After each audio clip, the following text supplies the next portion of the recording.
Samsung's latest line of tablets is here. Available in two different sizes, the Galaxy Tab A series offers the Samsung experience for under $300. This is Bailey Stein with Android Authority, and this is my full review of the Samsung Galaxy Tab A 8.0 and 9.7.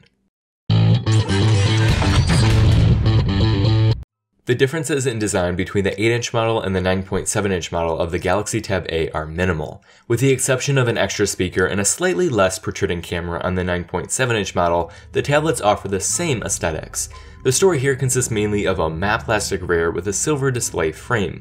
While the plastic is certainly on the cheaper side when it comes to overall feel, both tablets resist fingerprints well. Sadly, there are parting lines to be found on the sides and the corners of each tablet, being more noticeable on the white model.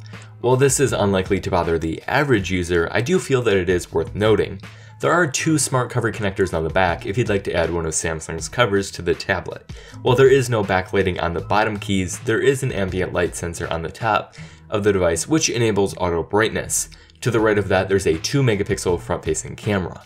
Both tablets are about 7.5mm thick and weigh 313 grams and 450 grams respectively. Unlike many Android tablets, Samsung has chosen to go with a 4:3 aspect ratio as opposed to the 16:9 ratio. This makes the tablet slightly wider and more iPad-like. The 8 and 9.7-inch displays have the same 1024x768 resolution. That leaves for very low pixel densities of 160 ppi on the 8-inch model and 132 ppi on the 9.7-inch model. It seems kind of paradoxical to have a 4:3 aspect ratio, which is usually best for reading, yet have some of the lowest resolution displays.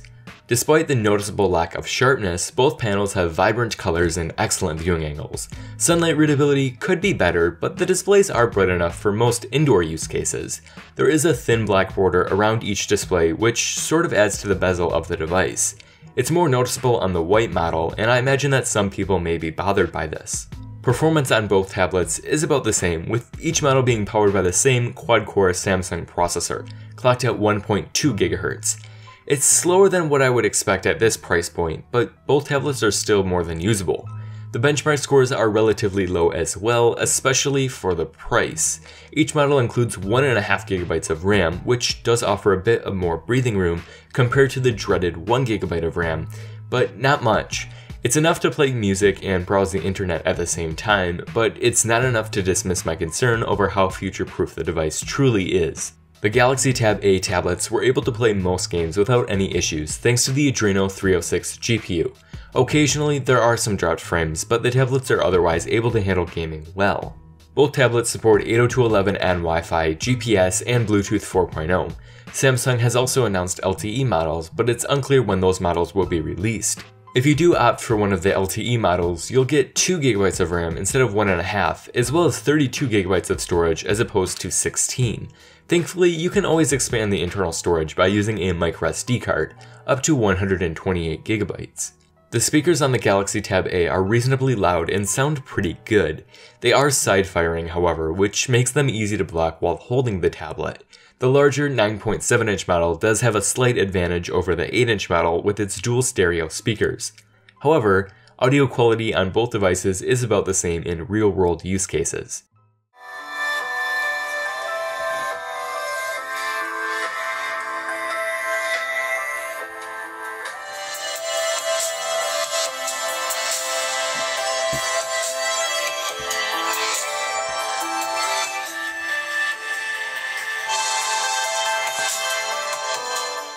The 5-megapixel rear cameras on both tablets produce some decent looking images.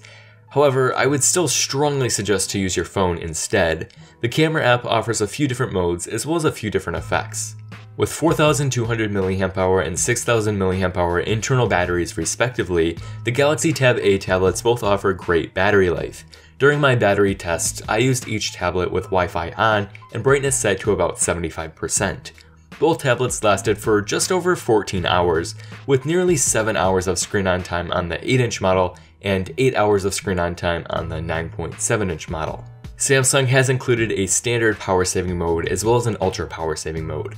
The standard mode is similar to what can be found in stock Android, and the ultra power saving mode goes beyond that by offering a minimalistic launcher and by limiting the number of usable apps.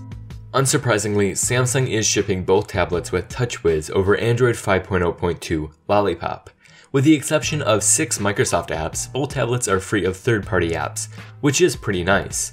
The Microsoft apps don't really bother me since I would have downloaded them anyway, and Microsoft is offering 100 GB of free storage for 2 years if you choose to use OneDrive. In addition to that, Samsung is offering other incentives when you buy a Galaxy Tab A, including a 3-month subscription to Next Issue, 1 free Kindle ebook every month for a year, 3 free audiobooks from Audible, and 3 months of SiriusXM radio for new users. Some of the positive points for the software experience include quicker access to the quick toggles, the ability to edit those toggles, a split-up settings view, a close all apps button, and Samsung's multi-window. I really wish all Android tablets had multi-window, and the additions to the Tab A may just be the strongest selling point in the software department. What does seem to be a bit confusing to me, however, is the amount of duplicate apps. For example, there's 2 web browsing apps, 2 note-taking apps, 2 email apps, 2 app stores, and 3 music apps. Although it may not confuse the enthusiast, how is the average user supposed to know whether they should use Music, Milk Music, or Google Play Music? In addition to that issue, I also found the launcher's non-alphabetical organization method to be a bit confusing and the keyboard to be mediocre at best. These aren't that big of a deal, however, as you can always download a third-party launcher or keyboard to remedy this. Both models of the Samsung Galaxy Tab A can be purchased in either white, smoky titanium, or smoky blue. The Galaxy Tab A 8.0 is available with 16 GB of storage, starting at $229 for the Wi-Fi model. The 9.7-inch model is also available with 16 GB of storage, although it does carry a slightly higher price tag of $299. You can purchase the 9.7-inch model with an S Pen for an additional $50, if that's something that interests you. For those prices, the Galaxy Tab A is a tremendously tough sell. On the positive side of things, the tablets do have good audio quality, great battery life, and a few Samsung exclusive software features. However, the low resolution display, slower performance, and high price tag make it tough to recommend the Galaxy Tab A. If you're in the market for an affordable Android tablet, you should instead look towards Lenovo's A series, the Xiaomi Mi Pad, the Nokia N1, or even Samsung's own Galaxy Tab S 8.4. Another good option for those on a very tight budget might be the Nexus 7. If you don't mind buying used, the Nexus 9 or Nvidia Shield are also better options.